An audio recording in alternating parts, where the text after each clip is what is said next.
बुद्धिमत्ता का मतलब है जो बहुत होशियार हो, बहुत बुद्धिमान हो, उसी कहते हैं बुद्धिमत्ता।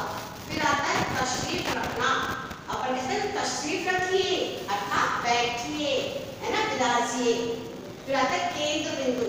केंद्र बिंदु का मतलब था मध्य बिंदु। केंद्र का मतलब था बीच बिंदु, तो केंद्र बिंदु यानी मध्य बिंदु पूरी। फिर आता है यकीन। यकीन का मतलब था बच्चों विश्वास। और मायूस यानी निराश। और सन्नाटा। सन्नाटा मतलब होता है नीरवता, निस्तंभता। कभी आपको मान लो कोई टीचर आके डांट जाता था सबको, तो सब चुप हो जाते, शांत, तो पूरी क्लास शांत हो जाती थी। तो उसी प्रकार उसको कहते हैं सन्नाटा, शांत, नीरवता। हाजिर यानी उपस्थित, कहते हैं ना हाजिर हो अर्थात उपस्थित हो। हुक्म यानी आज्ञा। सबूत यानी प्रमाण।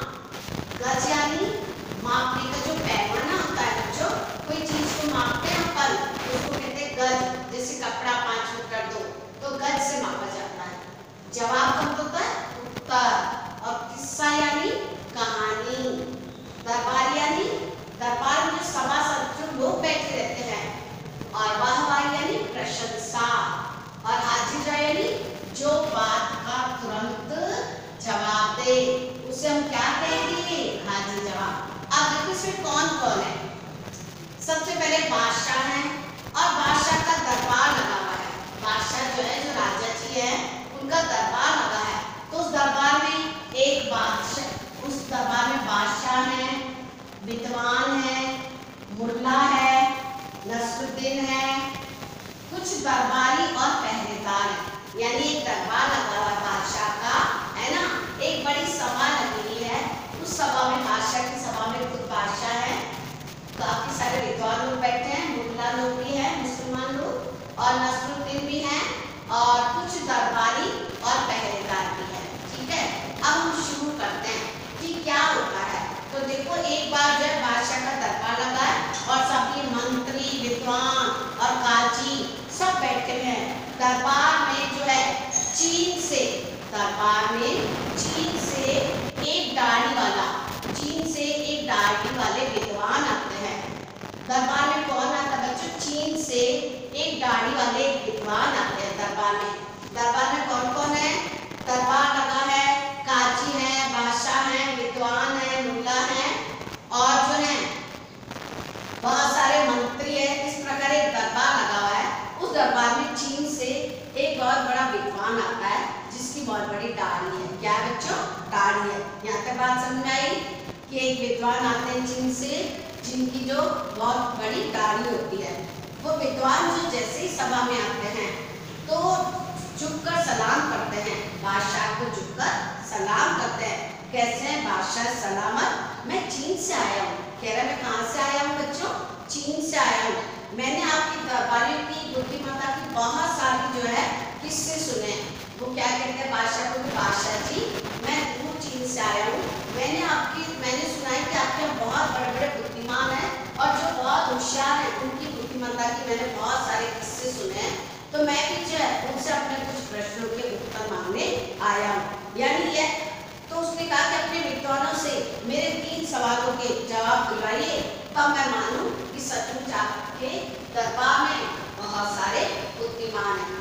वो क्या कहते हैं बादशाह को? बादशाह से कहते हैं कि मैंने आपके जो है विद्वानों के बुद्धि, मैंने सुन रखा कि आपके यहाँ बहुत सारे बुद्धि वाले जो हैं लोग हैं, है ना, बुद्धिमत्ता वाले होशियार लोग हैं।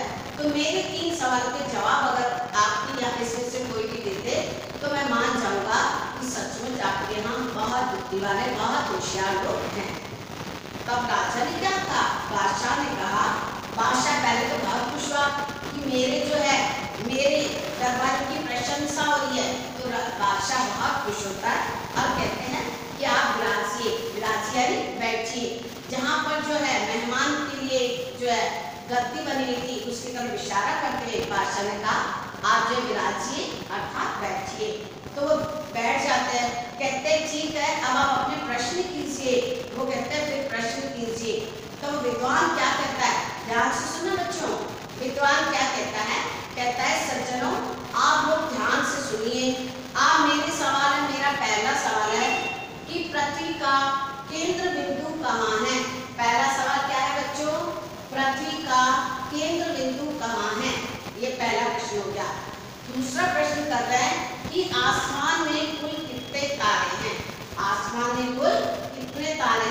पहला ये पूछा था कि पृथ्वी का केंद्र बिंदु कहाँ है। दूसरा प्रश्न पूछा कि आसमान में कुल कितने तारे हैं। और तीसरा ये प्रश्न पूछा उसने कि मेरी दाढ़ी में कितने बाल हैं। वो जो दाढ़ी थी ना उसकी बहुत लंबी बच्चों, उसके लिए पूछ रहा है कि मेरी दाढ़ी में बताओ कितने बाल हैं। अब दाढ़ी भी उसकी, बाल भी उसकी, और क्वेश्चन हमसे पूछ रहे हैं भाई। तो उन्होंने बताइए 3 प्रश्न। बच्चों आपको तीनों प्रश्न समझ में आए कि उन्होंने कहा कि सबसे पहले बताइए कि पृथ्वी का केंद्र बिंदु कहाँ है। दूसरा, आसमान में कुल कितने तारे हैं। और तीसरा प्रश्न बच्चों ने पूछा कि बताइए कि मेरी दाढ़ी में कुल कितने बाल हैं, कितने बाल हैं। अब ये 3 प्रश्न हो गए।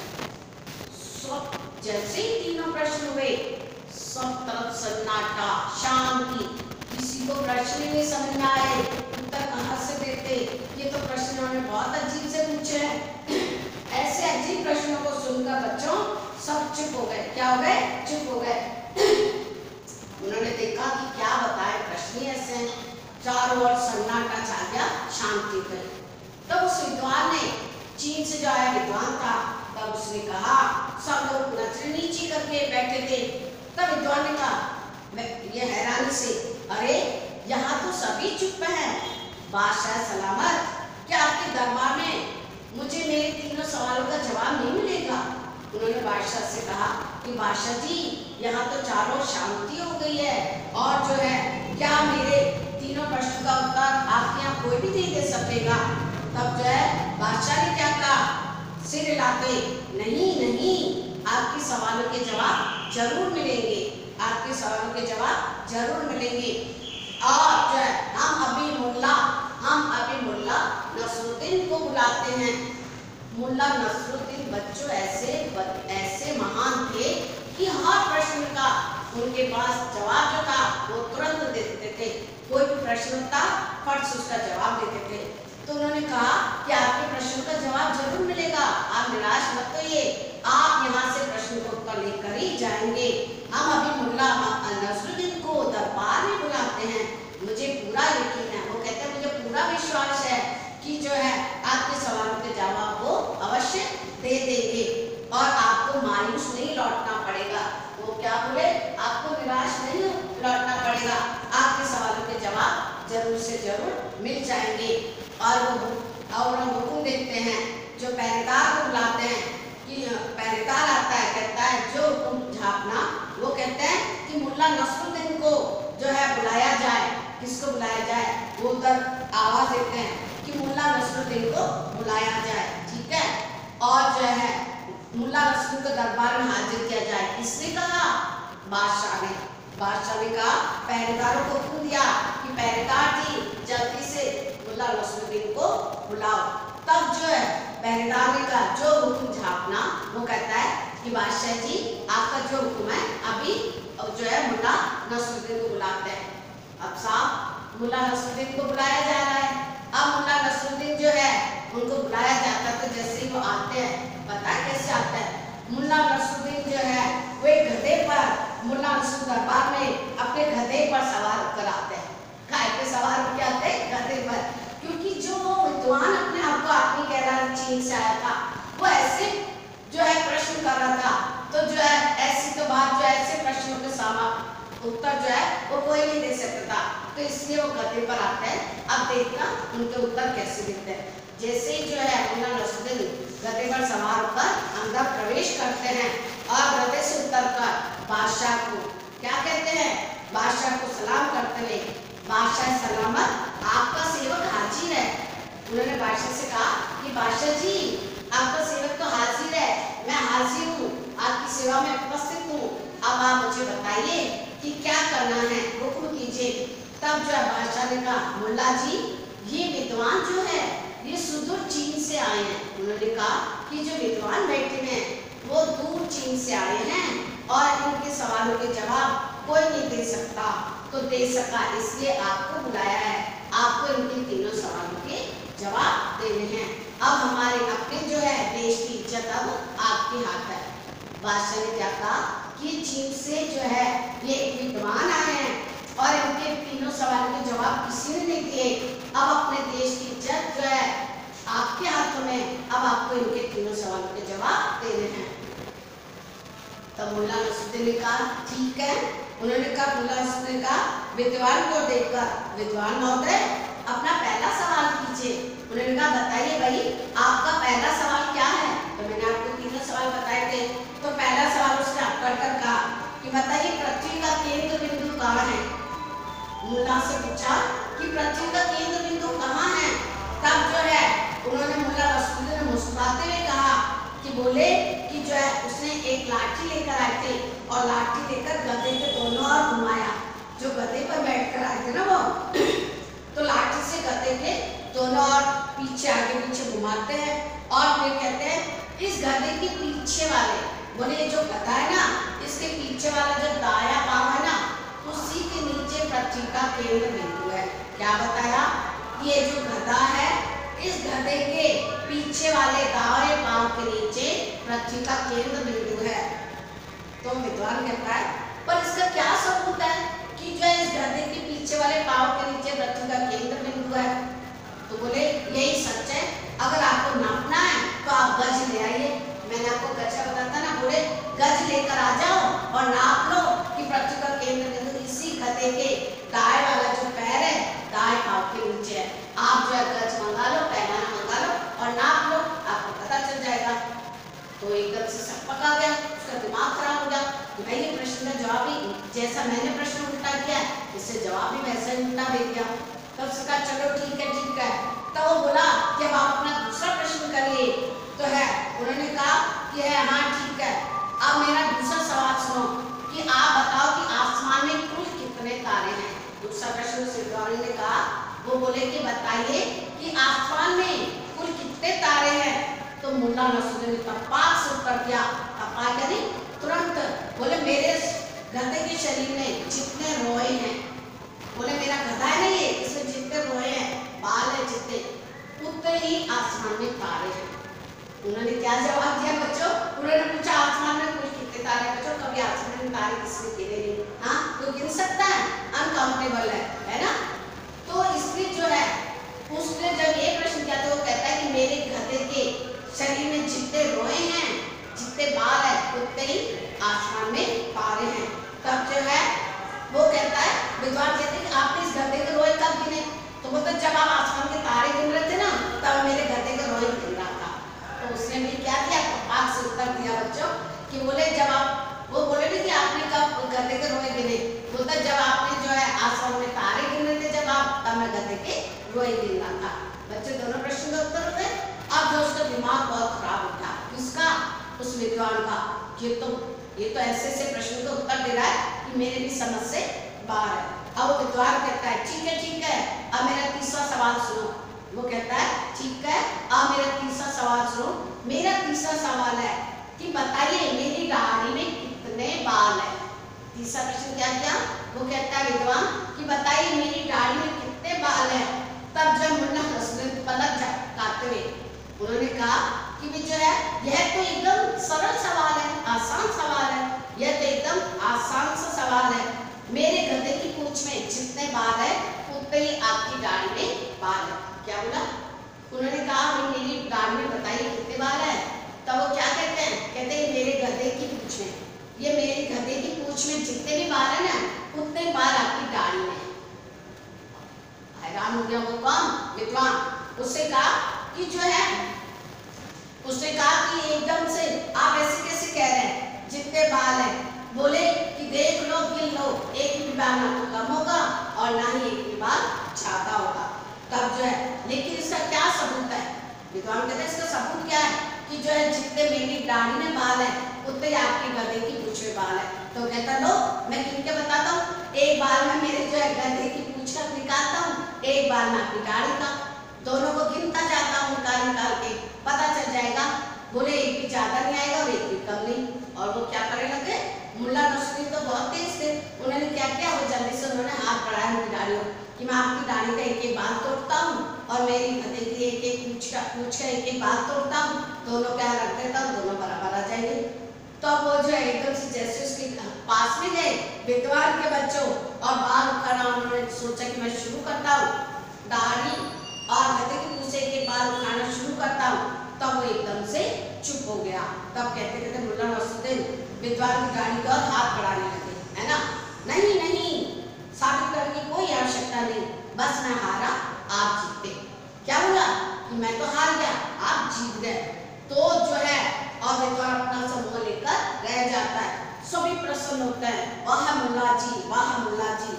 और जब बादशाह बहुत खुश होते हैं, कहते भाई वाह मुल्ला जी, आप तो सचमुच हाजिर जवाब है, आपने तो सारे प्रश्नों का उत्तर तुरंत तपाक से दे दिए। तो ऐसे थे महान हाजिर मुल्ला। ठीक है, तो आपको समझ में आया कि कैसे जो है किस प्रकार वो तीनों प्रश्नों का उत्तर देते हैं। जैसे वो मुख्यतः वाले प्रश्न पूछते हैं, वैसे वो भी उसी के अनुसार गधे को दिखाते हुए उनके प्रश्न को उत्तर देते। तो गधा लेकर आए, केंद्र पृथ्वी का केंद्र बिंदु भी गधे के पांव के नीचे बताया, है ना। और आसमान के तारे भी बोले कि गधे में जितने रोए उतरे, दाढ़ी में जो बाल है वो भी गधे की पूंछ के बताया कि गधे की पूंछ में जितने हैं। तो इस प्रकार जो उस मुल्ला हाजिर जवाब मुल्ला नसरुद्दीन ने अपने जवाब दिए। तो बच्चों जो जैसे प्रश्न करता है वैसे ही तुरंत जवाब देने वाले थे मुल्ला नसरुद्दीन। आपको समझ में आया? एक बार फिर शॉर्ट रूप में बताती हूँ कि बादशाह का दरबार लगा था, उसमें मंत्री थे, विद्वान थे, काजी थे और जो है मुल्ला जी थे, सभी लोग बैठे हुए थे। तो वहाँ पर एक जो है व्यक्ति आए थे चीन से। कहाँ से आए? चीन से आए थे और अपने आप को बहुत विद्वान मानते थे। तो राजा के पास आकर बोलते कि बादशाह जी जो है आप, मैंने सुना है कि आपके दरबार में बहुत सारे बुद्धिमान जो है वो हैं, उपस्थित है। तब जो उन्होंने कहा कि हाँ, तो राजा बहुत प्रसन्न हुए, ये तो चीन से आया है और मेरे दरबारियों की प्रशंसा कर रहा है, तो बहुत खुश होते हैं। कहते हैं हाँ हाँ, तो बोले मुझे भी मेरे प्रश्न के तीनों सवालों का अगर जवाब मिल जाएंगे तो मैं मान जाऊंगा कि आप यहाँ सारे विद्वान हैं। तब उसने कहा हाँ ठीक है, और उससे बिठा देते हैं। और जब वो 3 प्रश्न करते हैं कि पृथ्वी का केंद्र बिंदु कहाँ है, पहला प्रश्न, आसमान में कुल कितने तारे हैं, दूसरा प्रश्न, मेरी दाढ़ी नहीं बच्चों, किसकी? वो विद्वान चीन की वाले की। तो मेरी दाढ़ी में कुल कितने बाल है? तो ये 3 प्रश्न करते हैं। तो कोई जवाब नहीं देता क्योंकि प्रश्न ऐसे अजीब से टेढ़े थे। उसके बाद जब मुल्ला को बुलाया जाता है और बादशाह कहते हैं कि मुल्ला जी अब तो जो है आपके हाथ में अपने देश की इज्जत है, जो आप भी बचा सकते हो, है ना। आप इनके 3 प्रश्न को उत्तर दो। और वो मुल्ला जी जो उनके तीनों प्रश्न का उत्तर देते हैं कि जब पृथ्वी का केंद्रीय बिंदु इस गधे के दाएं पांव के नीचे है और जो आसमान में कुल तारे उतने हैं जितने गधे के रोए हैं, रोए यानी बाल शरीर पे। और जब वो कहते कि दाढ़ी में जो है तो कितने बाल है, तो कहते हैं कि जितने बाल जो है इस गधे की पूंछ में है। तो इस प्रकार वो तीनों प्रश्न को उत्तर भी उसी रूप में देते हैं। और बाद में जो है बादशाह जी मुल्ला की बहुत प्रशंसा करते हैं कि मुल्ला जी आप तो सचमुच हाजिर जवाब है, यानी प्रश्न करते ही तुरंत जवाब देने वाले हैं। तो इस प्रकार बहुत प्रसन्न होते हैं और उस मुल्ला नसरुद्दीन का वाही करते हैं। ठीक है, तो इस प्रकार आपको चैप्टर समझ आया होगा।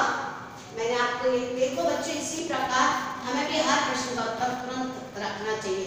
हमें अपनी कहते हैं ना कि जो बुद्धि ऐसी नहीं, बुद्धि उसी के पास होती है जो समझदार बुद्धि है। यानी हम अपने प्रश्न के जवाब हमेशा देंगे, बार बार जो है प्रश्न सोचेंगे और उत्तर सोचते जाएंगे, तभी हम होशियार बनेंगे। तो हमको जो है बच्चों के कितने भी कठिन प्रश्न हो उसको बार बार देखना है और उसका तुरंत उत्तर छापना है। ठीक है, तो ये थे हाजिर जवाब मुल्ला जी। और जो है इसके बाद आपको कॉपी में क्या करना है बच्चों, ये सारे प्रश्न, ये शब्दार्थ करने हैं। ठीक है, ये सारे शब्दार्थ आपको कॉपी में करने हैं। इसके अलावा है मैं आपको कुछ प्रश्न जो छोटे छोटे आपको बताती हूँ, उसका जो है मैं आपको नेक्स्ट लेक्चर में आंसर दूंगा, है ना। नेक्स्ट लेक्चर में लिखूंगी, वो आप लिखेंगे, लेकिन अभी आप कॉपी में ये करेंगे शब्दार्थ। प्रश्न पहला है, बादशाह के दरबार में चीन से कौन आया था? बादशाह के दरबार में चीन से कौन आया था? आप बोलेंगे बादशाह के दरबार में चीन से एक विद्वान आया था। किसने बादशाह के दरबारियों की बुद्धिमत्ता के बहुत से किस्से सुने थे? किसने सुने थे? तो चीन से आए विद्वान ने, चीन से आए विद्वान ने बादशाह के दरबारियों की बुद्धिमत्ता के किस्से सुने थे। अच्छा, तीसरा है चीनी विद्वान ने दरबारियों से कितने सवाल पूछे थे? कितने सवाल पूछे थे बच्चों? 3। कितने सवाल? 3 सवाल पूछे थे। इसके बाद जो है इसके सारे क्वेश्चन मैं नेक्स्ट लेक्चर में दूंगी। आपको कॉपी में शब्दार्थ करने हैं, अच्छे बच्चे बनना है, पढ़ाई करनी है, लर्न करना है, याद करना है, ठीक है। प्रत्येक दिन याद करो, लिखने के साथ साथ याद करो, अच्छे बच्चे बनो और घर में लड़ाई झगड़ा ना करो, शांति से रहो, पढ़ाई करो, माँ बाप के लिए अच्छे बच्चे बनो और मेरे प्यारे बच्चे, ठीक है। मेरे प्यारे बच्चे बनाना, हाँ बच्चों, और फूलों की तरह मुस्कुराते रहिए। ओके बच्चा, थैंक यू।